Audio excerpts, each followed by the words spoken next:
Go yard. I got so much motherfucking design on right now. Break it down, bring it back, make it clap. I got 3 old thoughts, new block, where that thing. Bitches on my line, and you know they come straight. Hold up, what it not, 45, scope it cash like, whoa. How you fucking with these hoes up?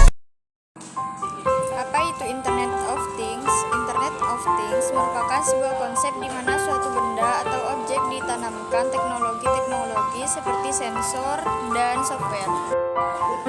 Unsur-unsur pembentuk Internet of Things: yang pertama, sensor pada sebuah device; yang kedua, konektivitas; yang ketiga, data processing; yang keempat, dashboard atau user interface.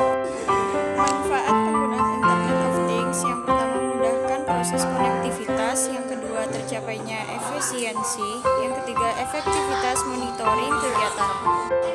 Contoh Internet of Things: yang pertama, smart home; yang kedua, smart city; yang ketiga, perangkat elektronik atau wearables; yang keempat, sistem keamanan atau biometrik; yang kelima, mobil pintar.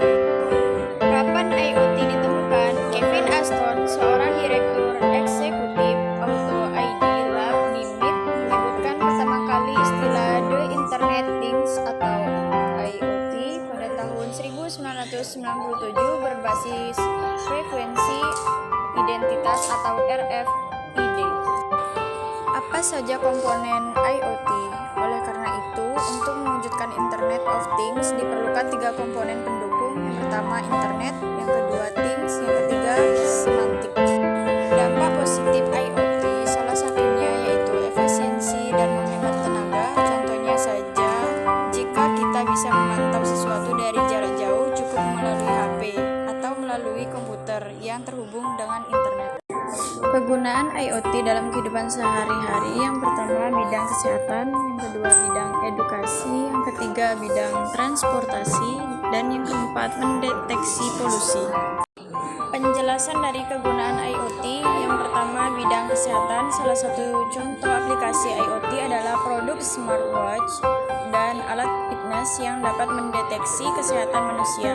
Dengan adanya smartwatch, manusia bisa memantau kesehatannya sendiri secara berkala. Selanjutnya, yang kedua, bidang edukasi. Pada bidang edukasi, IoT mampu meningkatkan kualitas pendidikan dengan harga yang lebih murah.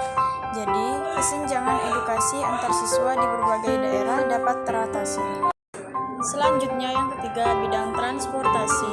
Saat ini, ada banyak mobil yang menggunakan sistem self-driving dengan berbagai sensor. Beberapa kendaraan juga menggunakan sensor untuk mendeteksi kerusakan sehingga pemilik kendaraan terhindar dari risiko kecelakaan. Selanjutnya, yang keempat, mendeteksi polusi. Mungkin kamu sudah pernah menemukan aplikasi yang dapat memberikan informasi soal polusi udara dan air. Dengan teknologi IoT untuk mendeteksi polusi, maka dapat membuat masyarakat jadi lebih sehat. Pengembangan smart office berbasis IoT. IoT dapat mewujudkan konsep smart office sempurna karena pasti akan didukung berbagai jenis perangkat pintar untuk menunjang produktivitas karyawan. Karenanya, tak heran jika solusi smart office yang ada di industri sekarang didukung penuh dengan IoT. Office memiliki berbagai kelebihan fitur yang dapat Anda implementasikan di lingkungan kerja. Yang pertama, paket otomatisasi lengkap. Yang kedua, fitur dan proses yang bisa disesuaikan dengan kebutuhan. Yang ketiga, terdiri dari komponen terintegrasi. Yang keempat, bisa terhubung dengan sistem lain. Cara kerja Internet of Things. IoT bekerja dengan memanfaatkan suatu argumentasi pemrograman di mana tiap-tiap pemerintah argumen tersebut bisa menghasilkan suatu interaksi antar mesin yang sudah terhubung secara otomatis tanpa campur tangan manusia dan tanpa terbatas jarak berapapun jauhnya. Dampak negatif dari Internet of Things adalah data dapat digunakan untuk mengungkap berbagai informasi yang selama ini tersembunyi. Akibatnya, pencurian data akan semakin memarak.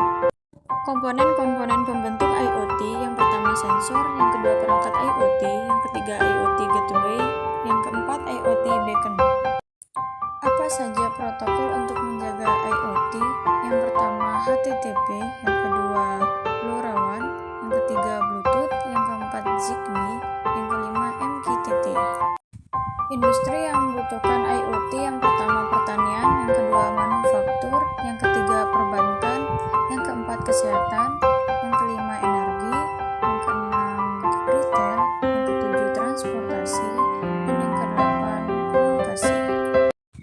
Mungkin itu saja yang saya mampu terapkan dalam materi Internet of Things. Maaf jika ada salah kata, disengaja maupun tidak disengaja. Sekian, terima kasih.